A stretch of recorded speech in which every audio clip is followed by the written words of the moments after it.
Hello, sixth grade. Today's selection for first chapter fave is Peak by Roland Smith. I'm going to read you the back of the book first on the jacket, and then I'll start. For a climber, saying that you are stopping by Everest is like saying you are stopping by to see God. When 14-year-old Peak Marcello's long-lost father presents the opportunity for them to summit Everest together, Peak doesn't even consider saying no, even though he suspects there are a few strings attached. And if he makes it to the top before his birthday, he'll be the youngest person ever to stand above 29,000 feet. It's not a bad turn of events for a guy who's been stuck in New York City with only skyscrapers to illegally scale. Here, in Peak's own words, is the exhilarating, gut-wrenching story of what happened on that climb to the top of the world, a climb that changed everything. Welcome to Mount Everest. Chapter 1. All of the chapter titles are named after journals. So there's a type of journal called a Moleskine. And so this is Moleskine number 1, which means this is his first journal. The assignment. My name is Peak. Yeah, I know. Weird name. But you don't get to pick your name or your parents or a lot of other things in life for that matter. It could have been worse. My parents could have named me Glacier or Abyss or Crampon. I'm not kidding. According to my mom, all those names were on the list. Vincent, my literary mentor at your school, this would be your English teacher, asked me to write this for my year-end assignment. No grades at our school. When Vincent reads the sentence you just read, he'll say, Peak, that is a run-on sentence, and chaotically parenthetical. That's how he talks. Meaning it's a little confusing and choppy, and I'll tell him that my life is parenthetical, and the chaos is due to the fact that I'm starting this assignment in the back of a Toyota pickup in Tibet, also known as China, with an automatic pencil that doesn't have an eraser, and it's not likely that I'm going to find an eraser around here. Vincent has also said that a good writer should draw the reader in by starting in the middle of the story with a hook, then go back and fill in what happened before the hook. Once you have the reader hooked, you can write whatever you want as you slowly reel them in. I guess Vincent thinks readers are fish. If that's the case, most of Vincent's fish have gotten away.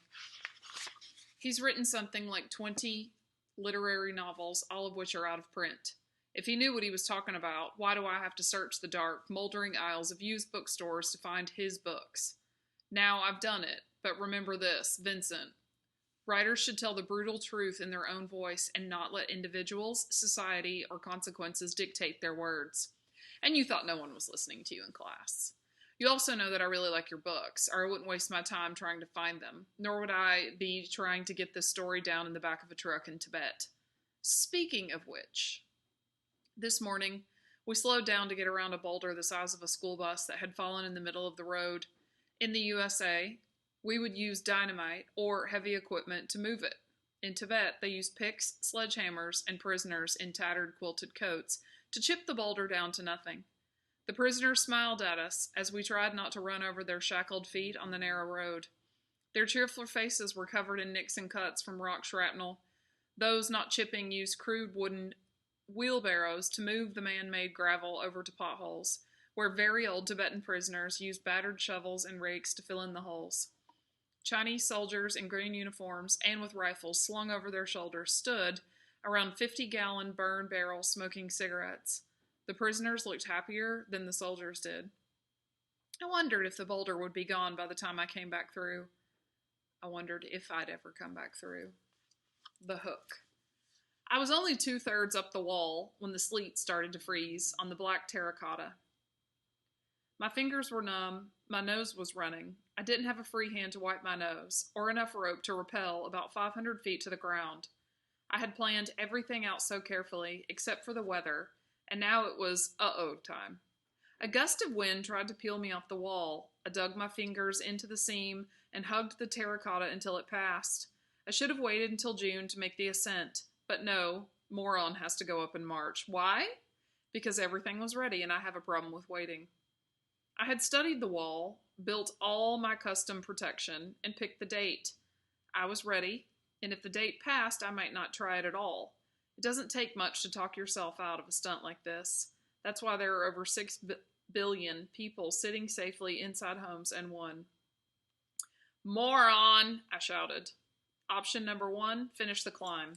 264 feet up, or about 100 precarious finger holds providing fingers didn't break off like icicles. Option number 2, climb down, a little over 500 feet, 250 finger holds. Option number 3, wait for rescue, scratch that option, no one knew I was on the wall. By morning, providing someone actually looked up and saw me, I would be an icy gargoyle, and if I lived, my mom would drop me off the wall herself. Up it is, then. I timed my moves between vicious blasts of wind, which were becoming more frequent the higher I climbed. The sleet turned to hail, pelting me like a swarm of frozen hornets, but the worst happened about 30 feet from the top, 15 measly fingerholds away. I had stopped to give the lactic acid searing my shoulders and arms a chance to simmer down. I was mouth breathing, partly from exertion, partly from terror, and I told myself I would make the final push as soon as I caught my breath. While I waited, a thick mist drifted in around me. The top of the wall disappeared, which was just as well. When you're tired and scared, 30 feet looks about the length of 2 football fields, and that can be pretty demoralizing. Scaling a wall happens 1 foothold and 1 handhold at a time. Thinking beyond that can weaken your resolve, and that's your will. That gets you to the top as much as your muscles and climbing skills. Finally, I started breathing through my runny nose again, kind of snorting really, but I was able to close my mouth every other breath. This is it, I told myself. 15 more handholds, and I've topped it. I reached up the next seam and encountered a little snag, well, a big snag really. My right ear and cheek were frozen to the wall. To reach the top, you must have resolve, muscles, skill, and a face. Mine was anchored to that wall like a bolt, and a portion of it stayed there when I gathered enough resolve to tear it loose. Now I was mad, which was exactly what I needed to finish the climb. Cursing with every vertical lunge, I stopped about 4 feet below the edge, tempted to tag this monster with the blood running down my neck. But instead, I took the mountain stencil out of my pack. Cheating, I know, but you have to have 2 free hands to do it freehand. Slapped it on the wall and filled it with blue spray paint. This is when the helicopter came up behind me and nearly blew me off the wall. "You are under arrest," an amplified voice shouted above the deafening rotors. I looked down. Most of the mist had been swirled away by the chopper rotors, and for the first time in an hour, I could see the busy street 800 feet below the skyscraper. A black rope dropped down next to me, and 2 alarmed and angry faces leaned over the edge of the roof. "Take the rope." I wasn't about to take the rope 4 feet from my goal. I started up. "Take the rope." When my head reached the top of the railing, they hauled me up and cuffed my wrists behind my back. They were wearing SWAT gear and NYPD baseball caps, and there were a lot of them. One of the cops, leaning close to my bloody ear, "What were you thinking?" he said, then jerked me to my feet and handed me off to a regular street cop. "Get this moron to emergency." A couple of stitches and the slammer. When I stepped out of the elevator into the lobby, I was shocked by the swarm of reporters with flashing cameras. How did they get there so quickly? He's just a kid. What's your name? He's bleeding. Why'd you do it? Did you make it to the top? I didn't answer any of their questions. In fact, I barely looked at them. The whole point of a spectacular tag is not the artwork. It's the mystery of how it was done. A subway rider goes by the same 17 abandoned freight cars parked on the side track week after week, year after year. Then one morning, all 17 of them have been tagged top to bottom with wild, beautiful graffiti. Or a driver in bumper-to-bumper traffic drives under the same overpass 1,000 times, barely noticing it, until the morning the entire span is painted day-glow orange and green. How'd they do that? Scaffolds? In one night? How many of them were there? Were there cops? What's the point? The mystery. That's the point. And there isn't enough of it, in my opinion. My little blue mountains were small, but I made up for their size by putting them in audacious places where they might never be seen except by a bored office worker or window washer. This was my 6th skyscraper. I had planned to do all 9 together. Why? I have no idea. Now everyone would know how I did it. The mystery was gone, and that was the worst part of getting caught. Or so I thought. I expected my mom to show up in the emergency room and tear off my left ear, but she didn't, and it turned out that my right ear was still attached to my head, as was most of my cheek. The East Indian emergency doc took a look at my face under the light for a minute or two, then asked me what happened, eyeing the two cops standing in the doorway as if they were the ones who had messed me up. My face froze to a wall. You should have used lukewarm water to unfreeze it. If I'd had some handy, I would have. I'm going to clean it up and put in a couple of little stitches. I was out of there in less than an hour. The two cops drove me to the police station and put me in a filthy room with a two-way mirror. I didn't look so hot. I didn't feel so good either. My head throbbed. My arms and legs ached, and I had 4 fingernails split all the way down in the middle. It had felt like someone had lit them on fire. The emergency doc hadn't even bothered to look at them. After what seemed like 2 days, the door opened. A tired-looking detective in a rumpled suit came in, carrying my backpack in a thick file. He dumped the contents of the pack on the table and went through everything piece by piece. When he finished, he scooped the stuff back in, then looked at me and shook his head. You messed up, Pete. Peak, I said. Like in Mountain Peak? Right. Weird name. Weird parents. Yeah, I just talked with your mother. She said that I had her permission to beat you to death. Good old mom. I got another phone call, he added. The mayor. I've been a cop for 35 years, and I've never gotten a personal call from the mayor. He's upset. Turns out he was at a reception in the Woolworth building. They thought you were a terrorist, but it's pretty clear now that you're just a moron. He stared at me, waiting for a reaction. I didn't give him one. I was a moron. I should have checked the building's evening schedule more carefully before I scaled it. The reporters hadn't rushed over to snap photos of me. They were already there for a mayor's reception, and so were the cops. They'll take you over to JDC in a bit. What's JDC? I hadn't been arrested before. Juvenile Detention Center. You'll stay there until you're arraigned. I wasn't sure what that meant either, and the detective must have sensed this because he explained that there was a separate court system for juvenile defendants. The district attorney would decide what the charges would be, and I would have to go before a judge and plead guilty or not guilty. Then they'll let me out, I said.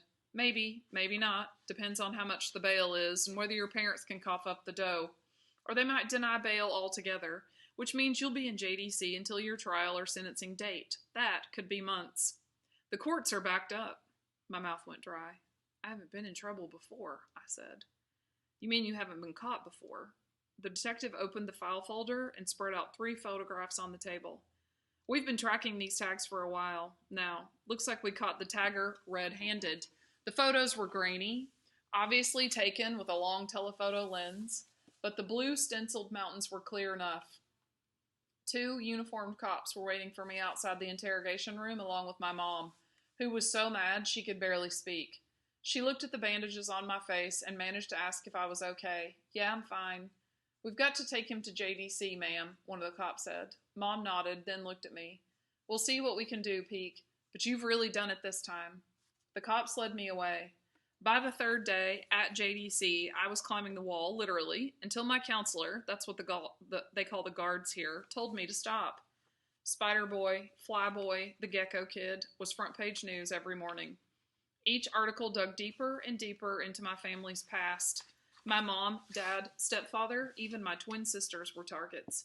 There were infrared photos of me clinging to the scraper. Photos from school, photos of mom and dad when they were rock rats, and my other 2 Blue Mountain tags had been discovered. I stopped reading the newspaper accounts after the 2nd day and left the common room when the news came on the television. They limited our phone calls at JDC. I was only able to catch Mom once to ask her what was going on, but she was meeting with the attorneys and didn't have time to talk. On the morning of the 4th day, my counselor came into my room, that's what they call the cells, and said I had a visitor, finally. I was pretty disappointed to see it was Vincent in the visiting room instead of my mom. No offense, Vincent. He looked a little shocked when he saw my scabbed-over face and ear. I brought some books for you to read, he said, pushing a couple of paperbacks across the table. I imagine it gets a bit boring in here. Yeah, thanks. I also brought along a couple of moleskin notebooks. He took 2 black, shrink-wrapped notebooks out of his bag and set them on the table like they were sacred texts. They are made in Italy. Van Gogh, Picasso, Ernest Hemingway, Bruce Chatwin drew or wrote in moleskins. Really? I guess I'd better tell you a little more about my school. It's a special school. In fact, so special that it doesn't have an official name. It's simply known as the Green Street School, or GSS, because that's the street it's on. There are 100 students, kindergarten through high school, from all over Manhattan. Most of the kids are prodigies, meaning they play music, sing, dance, act, solve math problems computers can't solve, and me, who can't do any of these things. I got in because of my stepfather, Rolf Young. He's on their advisory board and does all of their legal work pro bono, meaning for free. The school is 2 blocks from our loft, and my twin sisters go there too, but unlike me, they deserve to be there. They are both piano wizards. It took them a year to figure out my talent, which I think they made up so Rolf would continue to do stuff for free. Peak is our writer, the headmistress declared one day, holding up an essay I'd scrawled out that morning as I gulped down a bowl of cereal before leaving for school. I would have preferred to be their climber, but GSS doesn't recognize sports as a worthy human endeavor. Don't get me wrong, I like GSS. The students and teachers are a quirky bunch and wildly entertaining. I've even managed to learn some new things there. The problem is that I don't have any friends at the school. This isn't anyone's fault, really. My main interest is climbing. The other students are interested in things like number theory, what kind of gut to use on their violin or cello bows, and painting techniques. Anyway, this is how I got hooked up with Vincent. As the school's English teacher, he got stuck with the job of mentoring the alleged writer. He unwrapped one of the moleskins and showed me how there was a little pocket in back to store notes and how the elastic band stretched to mark your place or hold the notebook closed. I brought you a pen, he said. But they would not let me give it to you. They were afraid you would write on your wall with it. I think they were probably more afraid that I would use it to stab somebody, or more likely somebody would take it away and stab me with it.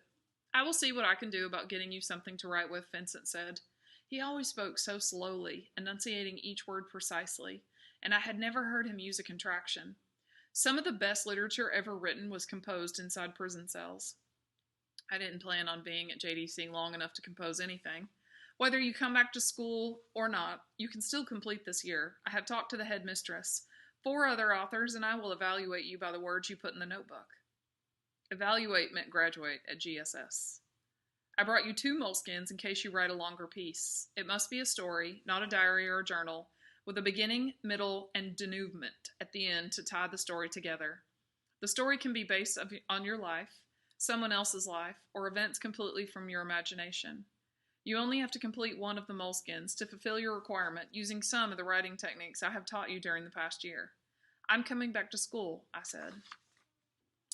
He didn't look like he believed me. Regardless, he said, the assignment will remain the same. And that is an extended version of the first chapter. There was a little bit more, but this video was getting long. This is a fantastic read, and I hope you enjoyed.